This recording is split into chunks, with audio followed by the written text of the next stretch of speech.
Queridos, porque o Espírito de Deus coloca no meu coração uma paixão por este tema? Por que falar sobre o Apocalipse? Por que falar sobre a volta de Jesus?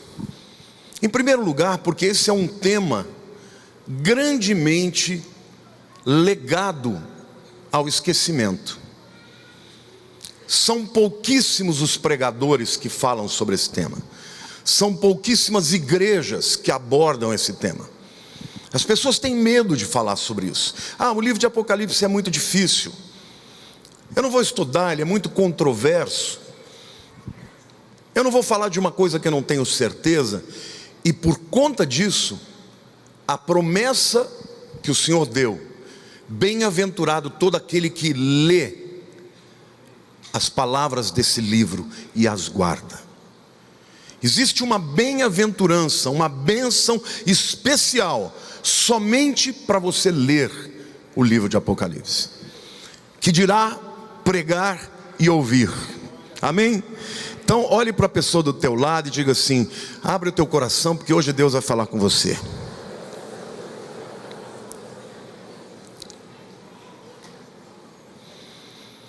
Apocalipse agora, este tema é dado em função de eu crer que nós somos a geração que vai ver todas essas coisas acontecer.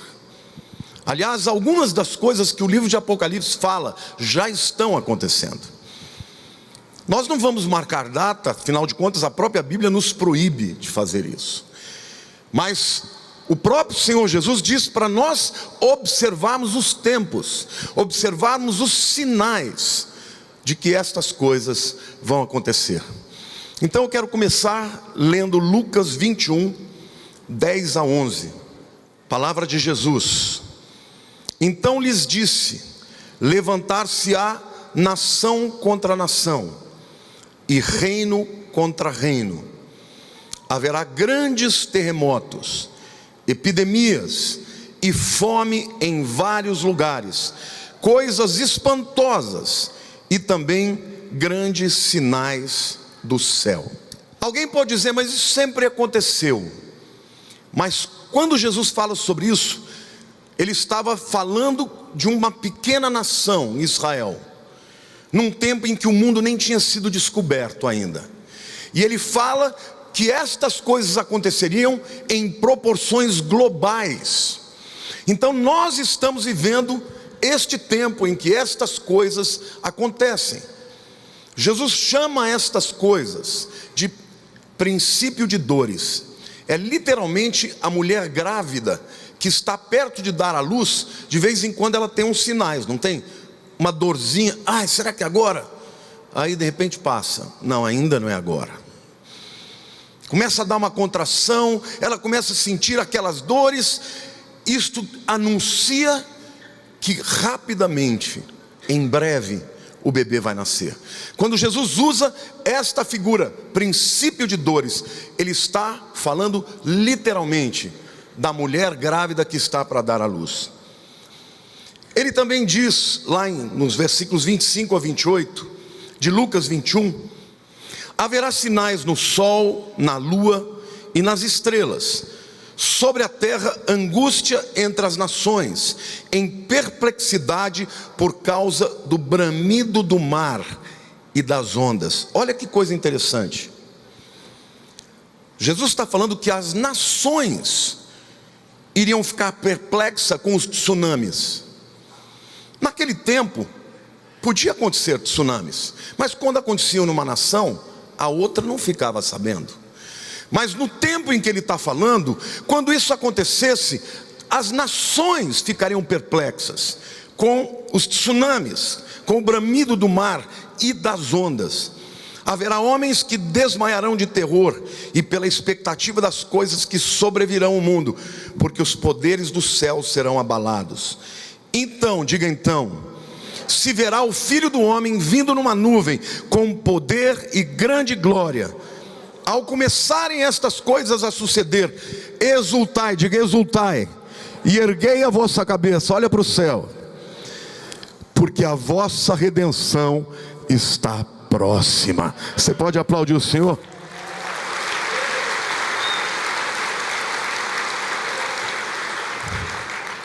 Um terceiro texto que eu quero ler está em 2 Pedro, capítulo 3, versos 3 e 4.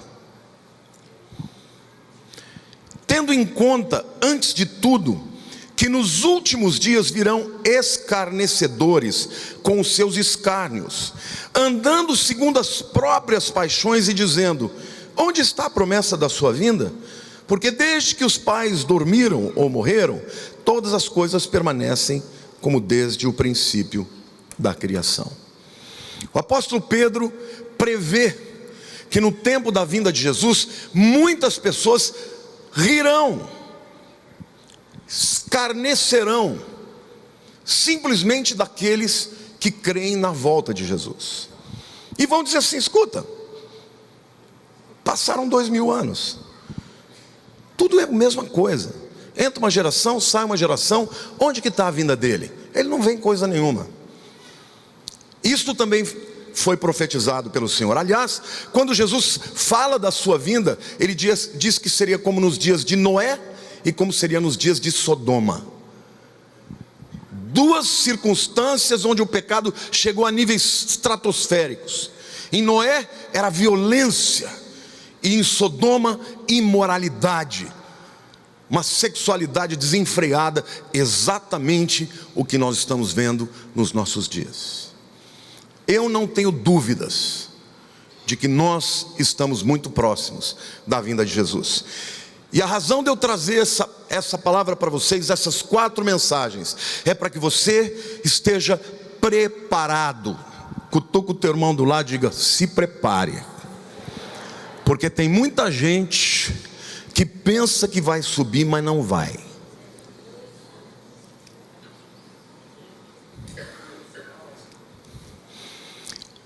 Na mensagem de hoje, eu quero pegar esses textos de Jesus e mostrar o cumprimento destas profecias, simplesmente olhando para a ciência.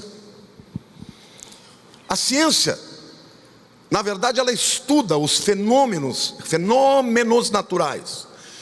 E ela, então, explica o que está acontecendo. E mesmo que ela não saiba, isto que a ciência está descobrindo e profetizando foi profetizado por Jesus.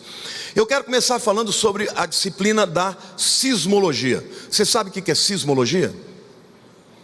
É o estudo dos terremotos.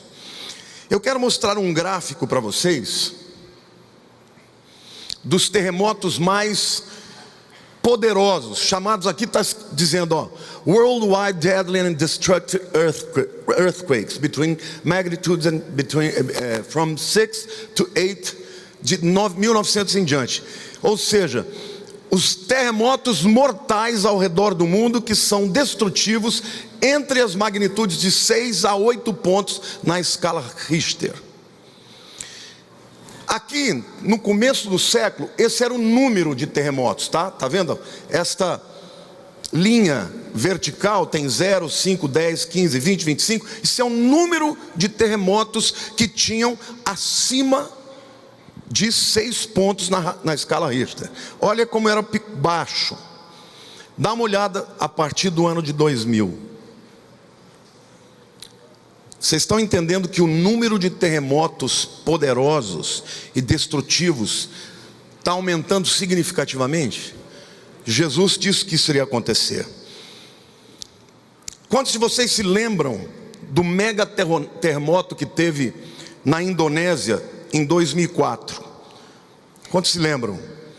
Queridos, no dia 26 de dezembro, 230 mil pessoas morreram, seja pelo terremoto ou pelo tsunami que veio como consequência.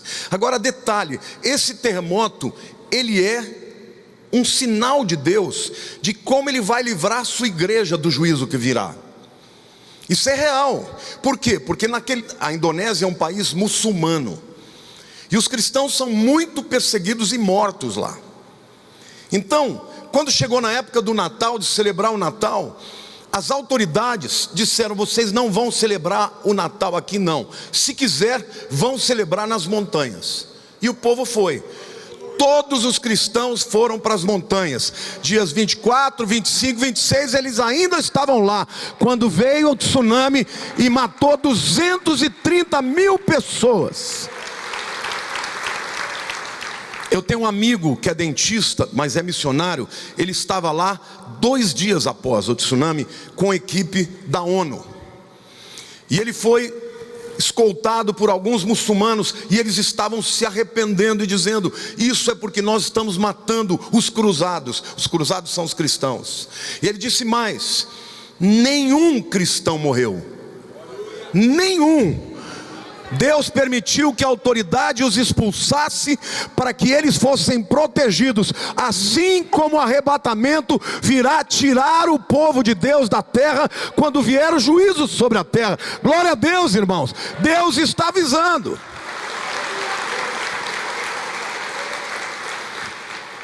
Em 2010 aconteceu o terremoto mais fatal da história no Haiti. 7.0 na escala Richter. 316 mil pessoas morreram alguns anos atrás. Quantos de vocês não lembram do terremoto e da tsunami que houve no Japão? 9.0, irmãos. Um dos 3 terremotos mais poderosos da história. Matou 20.896 pessoas. Vamos mostrar algumas fotos. O que acontece com as pessoas que veem esse tipo de catástrofe é perplexidade. E Jesus disse que o mundo inteiro ficaria perplexo com o bramido, o som e as ondas poderosas. Deus está avisando, irmãos, para que o mundo se arrependa. E é interessante algo: quando vem alguma catástrofe e muitas pessoas morrem, as pessoas blasfemam contra Deus. Mas eu nunca vi a notícia mostrando algum terremoto que não teve ninguém morrendo e as pessoas glorificando a Deus, agradecendo por não ter havido morte. Porque é assim que o mundo hoje responde à fé, cada vez mais de maneira hostil, resistindo, odiando. Hoje em dia os cristãos estão sendo odiados no mundo inteiro. Não existe nenhuma religião tão perseguida como a religião dos cristãos, como os cristãos. Os cristãos mesmo. A igreja, por exemplo, copta dos egípcios, há alguns dias atrás, 60 pessoas mortas pelos muçulmanos. A gente não vê ninguém falando disso de maneira efetiva. O mundo anuncia, mas existe uma resistência à palavra de Deus. Segundo aspecto da ciência que eu quero mostrar as profecias de Jesus se cumprindo é na economia. Apocalipse 6 diz o seguinte: e ouvi como a voz no meio de 4 seres viventes dizendo: uma medida de trigo por 1 denário, 3 medidas de cevada por 1 denário, e não danifiques o azeite e o vinho. Jesus está falando aqui, a Bíblia está falando aqui do que? De inflação. O denário é o salário de um trabalhador por um dia. Então vamos tomar como exemplo, por exemplo, uma diarista que ganha quanto? 100, 150 reais por dia. Está dizendo que 1 denário vai comprar 1 medida de farinha, que dá para fazer no máximo pão por um dia. Imagine o que vai acontecer. O mundo vai ter guerras não só por conta de territórios, mas vai ter guerras também por causa do colapso da economia. Quantos de vocês já sabem aqui que o mundo está em colapso do ponto de vista econômico? Os economistas estão dizendo isso. Muitos dos economistas mais famosos, as revistas mais importantes, estão falando do colapso que vai haver do ponto de vista econômico no mundo. Vamos mostrar um quadro aqui para vocês. Quadro das 10 nações mais endividadas do mundo. Em 10º lugar, a Espanha deve 2,3 trilhões de dólares. A Holanda 2,52, a Itália 2,65, o Japão 2,86, China 3, Luxemburgo 3,47, Alemanha 5,54, França 5,75 trilhões, Reino Unido 9,59 trilhões, Estados Unidos da América 17,75 trilhões. Em 2008 nós tivemos um crash econômico, todos vocês se lembram. Naquela época os bancos centrais do mundo, todos eles salvaram as empresas que estavam quebrando. Algumas instituições não podiam quebrar, então os bancos centrais botaram o seu dinheiro. Só que hoje, 9 anos depois, os bancos centrais não têm mais dinheiro. E sabe o que é pior? Essas nações devem isso umas para as outras. E muito desta dívida, como não existe moeda corrente, por exemplo, Banco Central americano, o governo americano, ele quer mais moeda, que ele vai lá no Banco Central e diz assim: você emite mais tantos bilhões de moedas. Sabe o que ele faz? Ele lança um título do tesouro, um papel que não tem correspondente físico. Então esse papel passa a valer aqueles bilhões, e aí ele solta as notas. Sabe o que acontece? Quando esses papéis começam cada vez mais, aí o outro cara vem, vai tomar dinheiro, ele compra títulos do tesouro, compra um papel para pagar uma dívida que foi feita de outra dívida, e aí vai. Tudo isso é moeda eletrônica, não existe correspondente, não existe papel. De uma hora para outra isso pode fazer, não vira nada. E o que está sendo prefigurado com esse colapso econômico mundial? As nações do mundo, as grandes nações, vão se reunir e vão dizer: nós temos que fazer uma resetada nisso aqui. Nós vamos zerar tudo e vamos começar tudo de novo, e vamos criar uma moeda única, para não haver especulação, para não haver diferença de câmbio. E a partir daí eles vão criar um governo que comande o mundo inteiro. O mundo está cansado dos políticos, e o que eles estão querendo? Alguém que seja um salvador da pátria. Vocês querem ver o que a Bíblia fala a respeito disso, queridos? Em Apocalipse capítulo 13, versículos 16 a 18, diz assim: a todos, diga a todos, os pequenos e os grandes, os ricos e os pobres, os livres e os escravos, faz que lhes seja dada certa marca sobre a mão direita ou sobre a fronte, para que ninguém possa comprar ou vender, senão aquele que tem a marca, o nome da besta ou o número do seu nome. Aqui está a sabedoria. Aquele que tem entendimento, calcule o número da besta, pois é número de homem. Ora, esse é 666. Aqui claramente o texto está falando de um governo mundial, e que as pessoas não poderão mais comprar ou vender se não tiver uma marca. Veja que não tem moeda mais. Hoje em dia, dinheiro está cada vez mais escasso. Sabe, quantos já perceberam isso? Quantos aqui quase não fazem cheque mais? Usam cartão direto?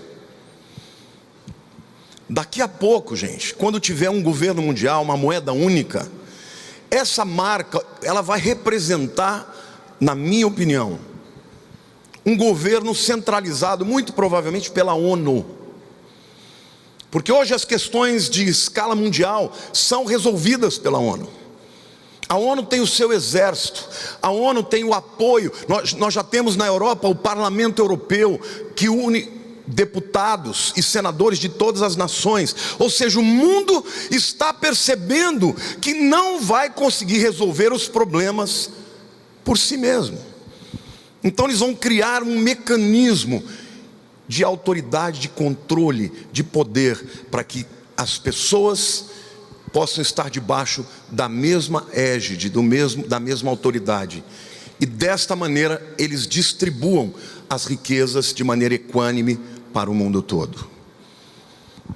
Em 92, quando eu falei sobre Nova Era, eu já falei sobre essa situação. Só que hoje, mais do que nunca, as nações estão lutando para sobreviver economicamente e não estão conseguindo. Nos países da Europa, na Itália, por exemplo, jovens até 20 anos, mais de 50% sem emprego.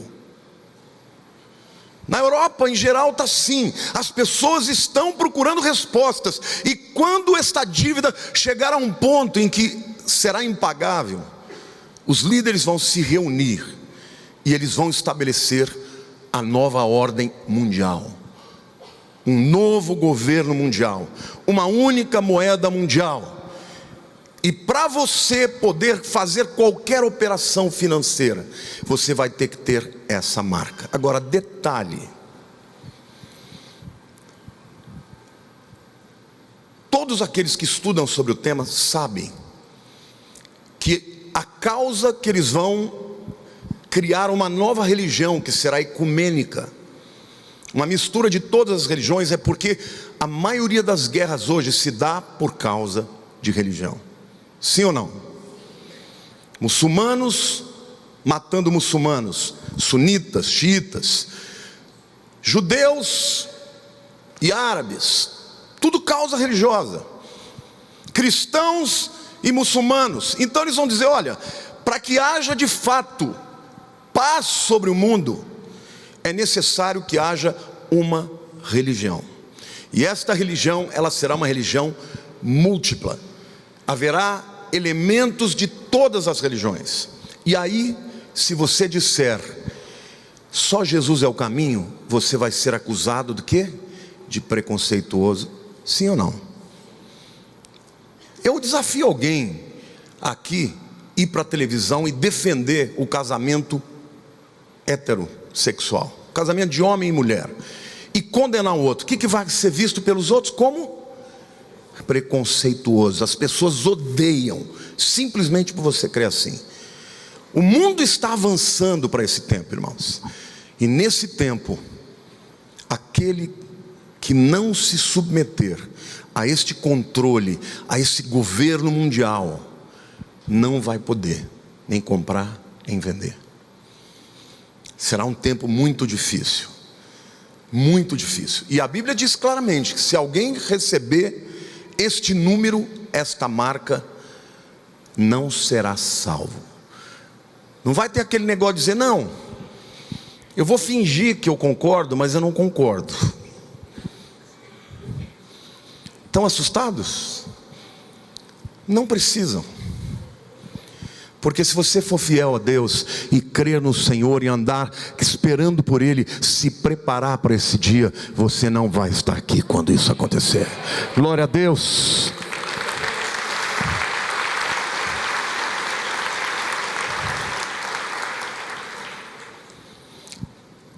Os sinais de colapso não são somente na economia, na própria natureza a gente vê isso. Por exemplo, na biologia, passa aí por favor aqueles quadros da extinção dos peixes a partir de 1800. Olha aqui, ó, extinção das espécies desde o ano 1800. Aqui à minha esquerda, o ano 1800 até 2040. Olha como foi crescendo. Hoje eles dizem, os cientistas dizem que por ano 27 mil espécies são mortas e desaparecem. 27 mil espécies, eu nem sabia que tinha tanta espécie assim. Existem espécies que você nunca vai conhecer, porque elas vão ser extintas antes de você conhecer. Está havendo um colapso na natureza também. Mostre outro quadro sobre os 90% de todos os grandes peixes estão desaparecendo dos oceanos. Olha aqui, a National Geographic está dizendo: o estoque dos grandes peixes cai 90% desde 1950, diz o estudo.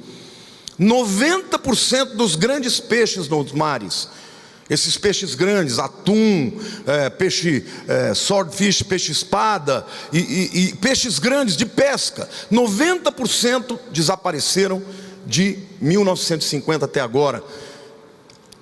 E muitas nações dependem disso para a sua economia. Os oceanos estão sendo profundamente abalados. Eles representam 70% de toda a área da Terra. E eles são responsáveis por 50% do oxigênio que nós respiramos. Pescado excessivamente e pouco protegido. Os oceanos estão no limite de um colapso catastrófico. Os cientistas estão dizendo que isso vai acontecer. E a Bíblia já falava sobre isso. Que os peixes do mar seriam mortos. 1/3 dos peixes do mar seriam mortos. Então nós estamos vendo a natureza falando e gritando. Como a própria palavra de Deus diz, a natureza geme, aguardando a manifestação dos filhos de Deus. A natureza está gemendo hoje, irmãos, porque o homem, ele é predador, ele destrói. Esse espírito destrutivo do ser humano tem feito a natureza também gemer. E tudo isso foi profetizado por Jesus. Na física, eu queria dizer para vocês que desde a descoberta da teoria da relatividade de Einstein, a teoria da relatividade de Einstein basicamente falava que o tempo é relativo, dependendo da velocidade da luz. Quanto mais rápido você... Por exemplo, ele fez uma experiência onde ele botou 2 relógios sincronizados perfeitamente. Um ficou na terra e o outro foi num avião bem veloz. Não tinha naquela época supersônico ainda. E eles perceberam que o relógio que estava no avião voando, o tempo passou mais devagar. E ele, em função disso, ele provou a sua teoria, que quanto mais próximo da velocidade da luz você está, o tempo vai mais devagar. E isso era para eles uma constante. Eles fizeram diversas experiências e disseram: a velocidade da luz é constante. Mas só tem uma coisa na vida que é constante. Diga para o teu irmão do lado: só tem uma coisa na vida que é constante. Os cientistas não entendem o porquê, mas eles perceberam que nos últimos anos a velocidade da luz está diminuindo. Alguma coisa está acontecendo. Em Hebreus capítulo 3, versículo 8, nos mostra quem de fato é imutável. Leia comigo: Jesus Cristo, ontem e hoje é o mesmo, e o será para sempre. Amém? Glória a Deus.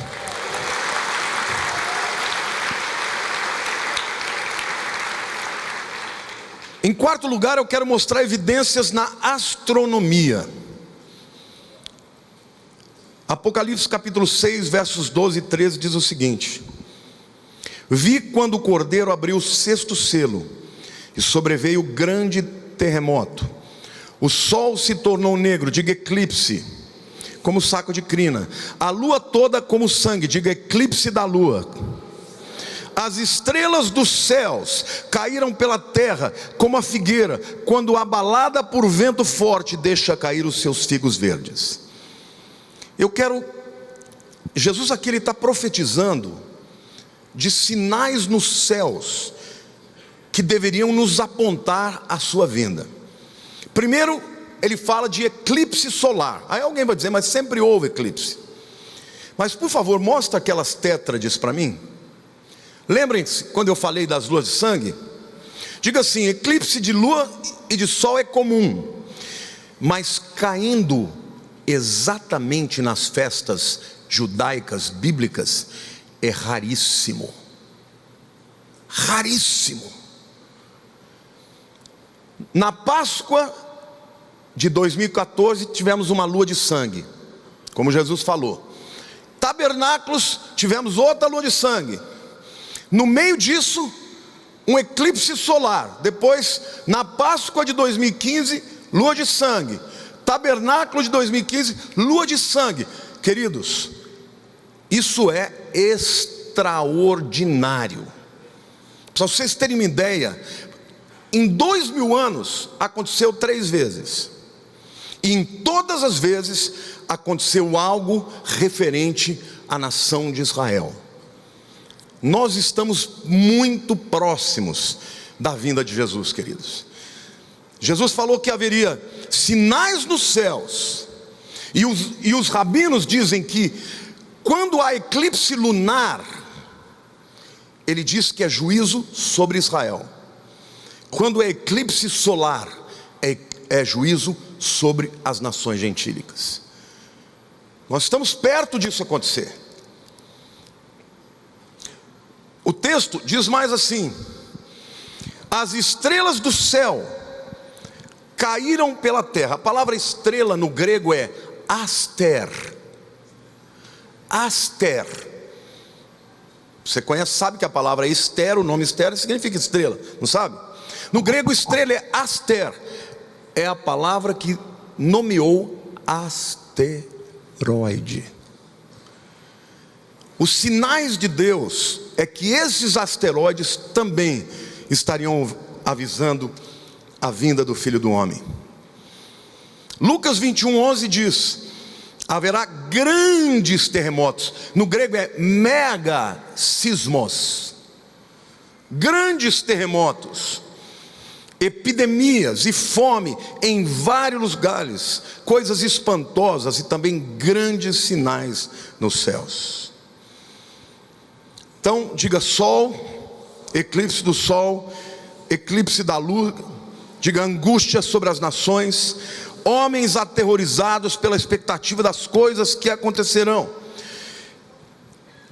Queridos, houve um asteroide que caiu na Sibéria, que destruiu parcialmente ou totalmente 4.000 prédios. Eu quero mostrar para vocês aí. Bota para.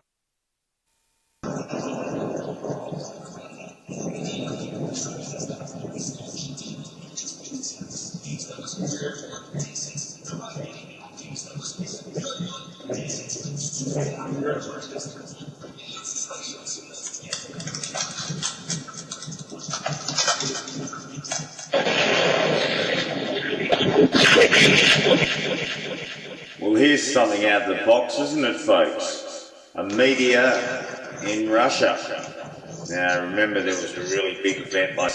Pode tirar. Queridos, esse foi o primeiro meteoro em toda a história que caiu numa cidade. Deus está avisando. 4.000. E olha, esse meteoro, ele tinha mais ou menos uns 12 metros. Imagine quando a Bíblia fala que vai entrar um meteoro que parece uma montanha. Isso está para acontecer. E os cientistas já estão avisando que está havendo uma transformação. Quando Jesus fala que os elementos dos céus se desfarão, muito tempo a gente lê isso e fala: mas o que ele está falando? Do que ele está falando? Mas agora a ciência já está mostrando. Eu quero mostrar para vocês o que está havendo na atmosfera. Por favor, coloca aquele quadro. Um colapso estarrecedor da atmosfera superior da Terra. Até 90 quilômetros de altura é a chamada atmosfera. De 90 quilômetros até 600 quilômetros de altura, há uma camada muito fina, rarefeita, chamada de termosfera. A termosfera é a área dos céus onde circulam, por exemplo, a aurora boreal, onde os meteoros passam. E sabe o que os cientistas descobriram? Que a termosfera está sendo desvanecida, está diminuindo essa camada, está enfraquecendo. E o que eles perceberam? Qual o resultado disso? Os raios solares funestos, eles são muitas vezes filtrados por ali. E quando essa camada de fato chegar a um ponto crítico, estes raios funestos vão entrar na terra e vão provocar incêndios de tanto calor que vai haver. As pessoas vão morrer por causa disso. Então eles estão monitorando desde 2010 essa situação. Eles afirmam que a química da atmosfera está mudando totalmente. É o que Jesus falou: os elementos dos céus se desfariam. 2000 anos atrás, Jesus está falando isso. Tem um outro aspecto também da astronomia que muita gente não conhece. O Sol, bota aquela foto da heliosfera. Está vendo aquela pontinho bem claro ali? É o Sol. A NASA enviou 2 naves chamadas de Voyager 1 e Voyager 2. Voyager 2, as duas. Quando elas ultrapassaram o sistema solar, elas perceberam um campo magnético extraordinariamente forte.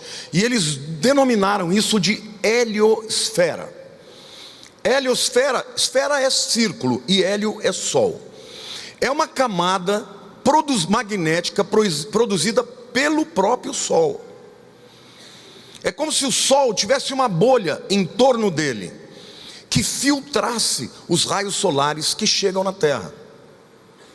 Está dando para entender, irmãos? Os cientistas também perceberam que a heliosfera está oscilando, variando, mostrando sinais de enfraquecimento. Agora vamos ver o que a Bíblia fala a respeito disso lá em Apocalipse 16, 8 e 9. O 4º anjo derramou a sua taça sobre o sol, e foi-lhe dado queimar os homens com fogo. Com efeito, os homens se queimaram com intenso calor e blasfemaram o nome de Deus, que tem autoridade sobre esses flagelos, e nem se arrependeram para lhe darem glória. O anjo derrama a taça onde, irmãos? No sol, e o sol passa a queimar os seres humanos. O aumento da radioatividade, o aumento do calor, o aumento do poder da incidência do sol sobre a terra. A Bíblia está profetizando isso há 2000 anos, e os cientistas não têm a mínima ideia disso. Estão dizendo: está havendo mudanças nos céus, na termosfera, na heliosfera. E estas 2 camadas, uma protege a terra, na terra do sol, e a outra em volta do próprio sol, protege os raios para que eles não sejam nocivos, para que eles não destruam as plantações, para que eles não sequem os rios. E a Bíblia está dizendo que tudo isso vai acontecer, e ainda assim os homens não crerão. Lucas 21, versículo 28 diz: ora, ao começarem estas coisas a suceder, exultai e erguei a vossa cabeça, porque a vossa redenção se aproxima. Glória a Deus, irmãos.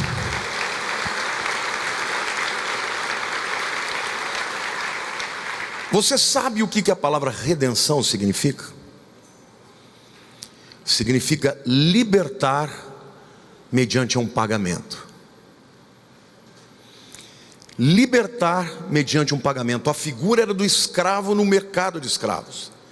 Vinha alguém e pagava o preço para redimir o escravo, e o escravo saía livre. A Bíblia diz que quando você aceitou Jesus e o Espírito Santo veio sobre a tua vida, ele te selou. E o selo do Espírito, querida, significa que você é propriedade de Deus. Por isso, quando Deus vier para trazer juízo sobre a terra, os 4 anjos vão estar separando na terra todos aqueles que têm a marca. Muitos já terão a marca, estão caminhando para terem a marca da besta. Aqueles que tiverem a marca de Deus, do selo de Deus na sua vida, quando tocar a trombeta, o arrebatamento vem e a igreja é livre deste tempo de grande juízo que virá sobre a terra. Amém?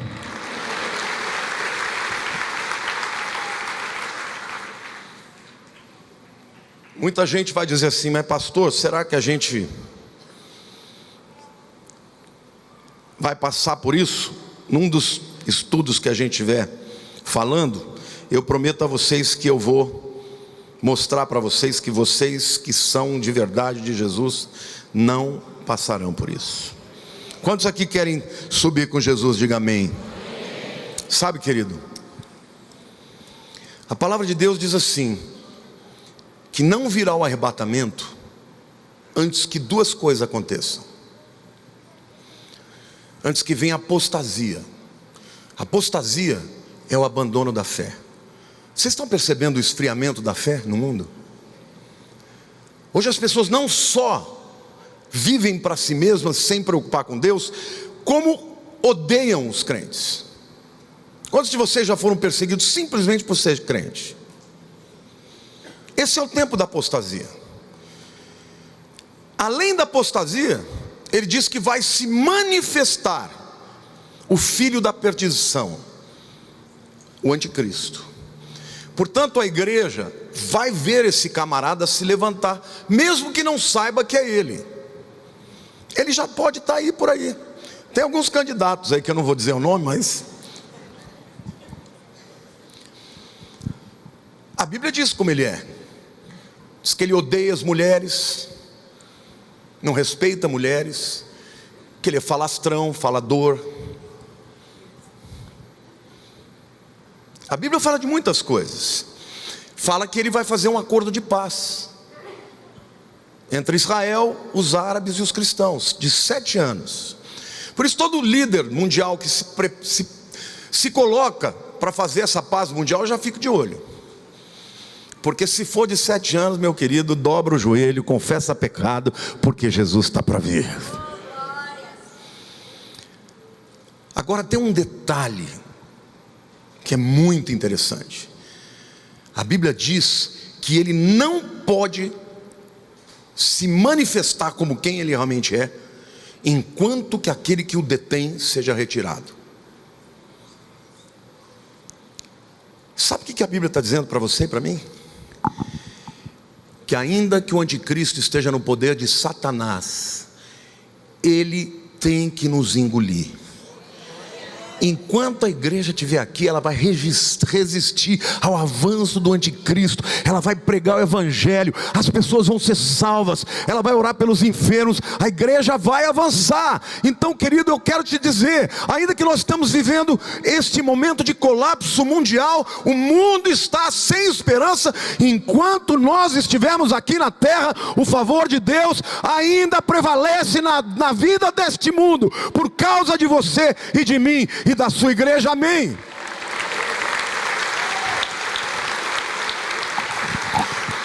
Então o nosso chamado não é de ser alarmista, o nosso chamado é de pregar a graça, o favor de Deus, para que as pessoas se salvem. Porque quando vier o arrebatamento, a Bíblia diz que vai ser num piscar de olhos. Milhões e milhões vão desaparecer. E aí o mundo vai conhecer o que é viver sem Deus. Olhe para a pessoa do teu lado e diga assim: o que Jesus falou vai acontecer. Já está acontecendo. Na semana que vem eu vou falar para vocês sobre os 6 primeiros selos de Apocalipse. Vai ser tremendo. Vou explicar quem são os 4 cavaleiros do Apocalipse. Vocês já ouviram falar sobre isso, mas não sabem o que é. E eu vou mostrar para vocês como esses 6 selos, na verdade o 7º selo é o selo que determina o arrebatamento da igreja.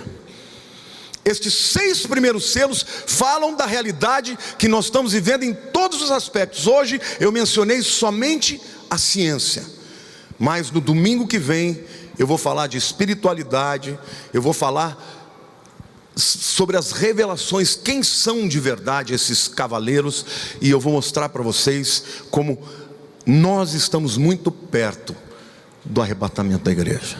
Amém?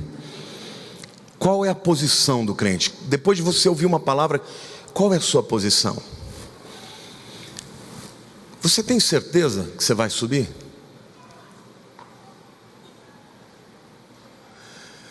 Porque a Bíblia diz que só os que vencerem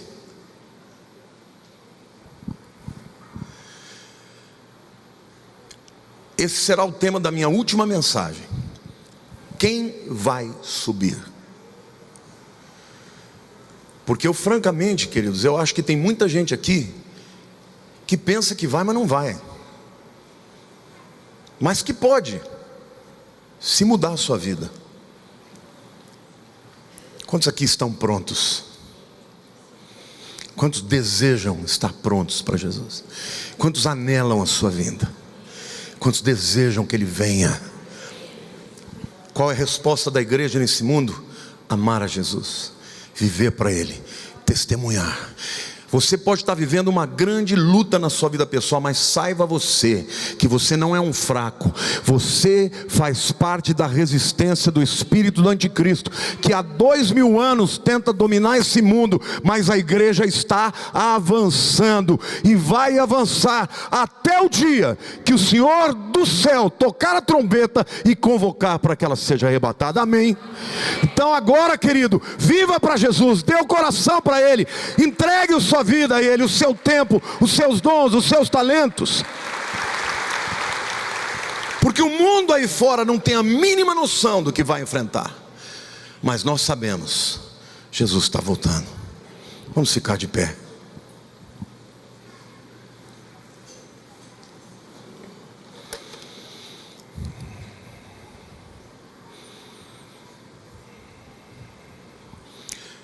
Senhor meu Deus, nós te agradecemos porque a tua palavra nos promete que o Espírito Santo nos sela, marca a nossa vida como propriedade do Senhor.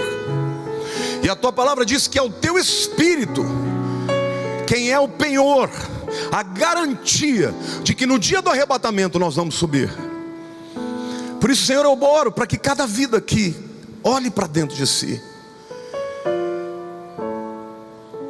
E querido, se você não tem certeza de que você é dele mesmo, faça a oração agora comigo. Levante a mão para o céu e diga: Senhor meu Deus, eu creio que só Jesus é o caminho, a verdade e a vida. Perdoa os meus pecados, Senhor. Eu não quero ter dúvida. Eu quero que Tu sejas o meu Senhor e o meu Rei. Porque, Senhor, naquele dia eu não quero ser deixado para trás. Naquele dia, ao toque da trombeta, eu quero ser arrebatado junto com a Tua igreja. Pai, ajuda-me, Pai, a testemunhar, a viver fielmente para a Tua glória. Senhor, em nome de Jesus, eu declaro que a minha vida será usada até os últimos dias para glorificar o Teu nome. Tudo que eu sou, o meu tempo, o meu dinheiro, ó Deus, os meus dons, os meus talentos serão para glorificar o Teu nome, Senhor. Porque naquele dia eu quero ser convocado para estar para sempre com o Senhor. Eu creio na Tua palavra. Por isso eu olho para os céus para ver os sinais que o Senhor tem mostrado, para a honra e glória do Teu nome.